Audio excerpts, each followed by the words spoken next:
Seeing the bus approaching in the distance, the woman makes a bold decision. She runs to the opposite side of the road, first taking off the cross pendant from her neck, then pulling a Muslim headscarf from her bag and putting it on. Plucking up her courage, she flags down the large bus.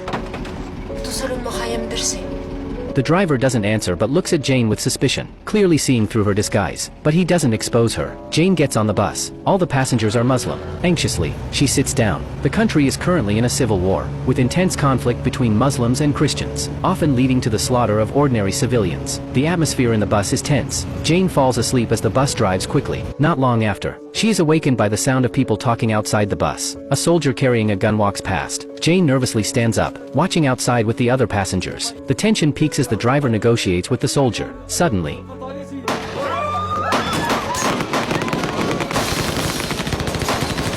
Jane reacts quickly, ducking down to avoid the shot. Most of the people on the bus are hit. Jane turns to see a mother and daughter covered in blood, the mother tightly holding the little girl. More sounds come from outside. The soldiers are doing something. The few survivors inside the bus are like lambs waiting to be slaughtered. Jane slightly raises her head. The soldiers outside are laughing and talking, clearly unconcerned about the people still alive inside the bus. The mother looks up, and Jane looks up too. A soldier climbs onto the roof of the bus. They then see the soldiers moving gasoline drums onto the roof, and starting to pour gasoline over the bus. Despair spreads. The only people who can still move are Jane, the mother and the daughter. They squeeze toward the bus door, trying to avoid the gasoline dripping from the roof. Jane suddenly pulls out her cross pendant.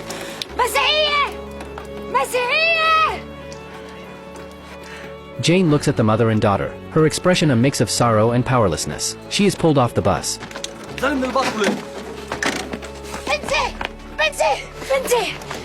The mother instantly understands. She is filled with both pain and helplessness. Jane tries to hold the child and leave quickly.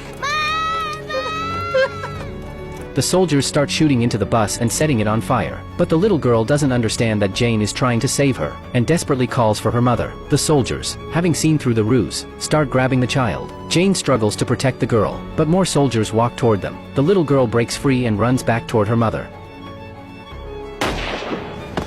Only Jane is left sitting in front of the raging bus, desperate and helpless.